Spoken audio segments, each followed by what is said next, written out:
Hi, this is Mary Jo from eXp, and have you ever wondered about what's the real story behind mortgages and what to do with your money? So I'm here with Shaun Higgins of Cross Country and inviting you to our new series about everything you need to know about money. Today, we're going to talk about what is a buy down. Some of the national home builders are offering buy downs, and you don't need to buy new for it. So I'm going to let Shaun explain it to us because it's a little confusing. Thank you for being here. You bet.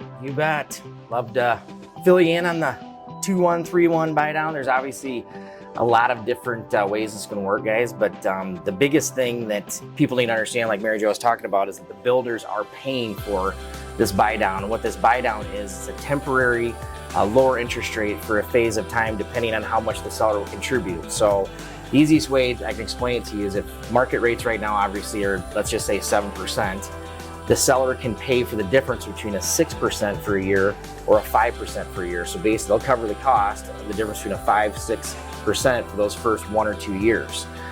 What that does is just gives the borrower, a short-term reprieve in regards to a higher interest rate market, with the idea that when rates do start trending down, they'll be able to take advantage of the opportunity to refinance into a lower fixed rate at that point.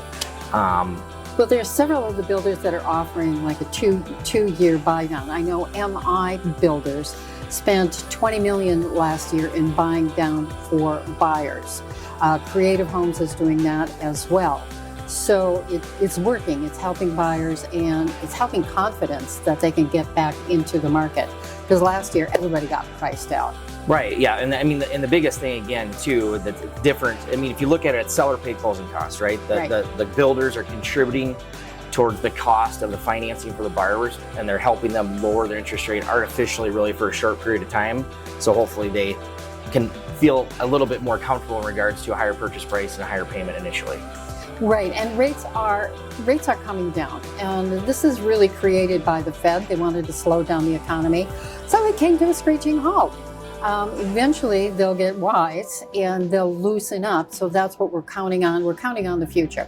That's what we've got. I think buyers are terrified, but I remember when I bought my house 20 years ago, we were at a 5.7. We thought that was a wonderful rate at that time because they had been 7% before that. So rates are not permanent, and they're complicated because it's not just a rate. Explain rates. Well, I mean, obviously with the Feds, what they're doing right now is we have inflation that's going on, which has been created by the influx of cash that was pumped into the economy artificially during the COVID scenario, obviously. So what happens is we have a lot of people that are sitting with excess cash and they're spending it, and it's a supply and demand. And the main driver of the economy is real estate, and it's been so ridiculously hot at these historically low rates. They need to cool the economy. And the best way they can do that is rising interest rates. Well, the other part of that they really don't talk about, I think it's really a hangover from COVID.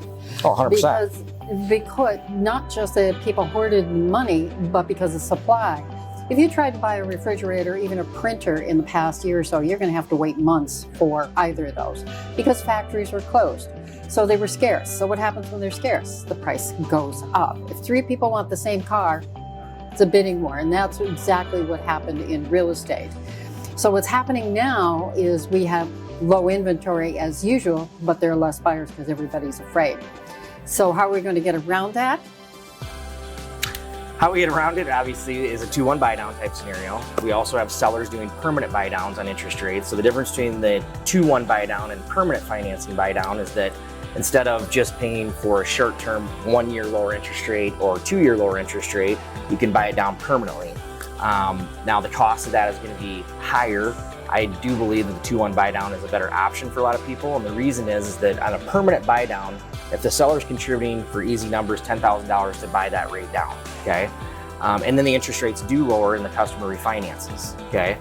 That $10,000 the seller paid is, if they don't use it, it's a one-time use. Where if it's a buy down and it's $10,000 and the borrower has an opportunity to refinance in the first 12 months and there's still $5,000 left of what that seller or builder contributed, right, that money will be contributed towards the principal payoff of the mortgage. So they do get to use it. Okay, go over this again, a little slower and step by step. Permanent buy down. So you're using seller paid closing costs. For 36 months or? Depends what it is, because Okay. there's a 1-year buy down, 2-year buy down, and 3-year buy down, Okay. right? So obviously the higher the years of the buy down, the more expensive it is to the seller or the builder, right? Right. So, and it has to be paid 100% by the seller or builder, okay? Okay. The difference between that scenario, let's just say again, if that's typical, if you're gonna do a 2-1 buy down, that's usually gonna be at least 3% of the purchase price. Okay. So let's just use 500,000, okay? So that's $15,000, all right? Okay. Now that buyer gets, again, let's just use a 2-1 buy down scenario. Current market rates are 7%. They have a 2-1 buy down, which means they'll have a 5% for the first year, then it'll go up to 6%. And if they're still in that same loan, it'll go back to market rates of 7%, okay? Now that's $15,000. Well, let's just say in the first 12 months of that 2-1 buy down, interest rates drop to 5.5%, right? Refinance into that permanently. Yes. And that $15,000 the builder or the seller contributed, let's say we only used $5,000 of it because they were only in that buy down for 1 year. Goes back to them. Extra 10 grand goes to the permanent payoff of the principal balance of that mortgage. That's cool. That's real money. Great.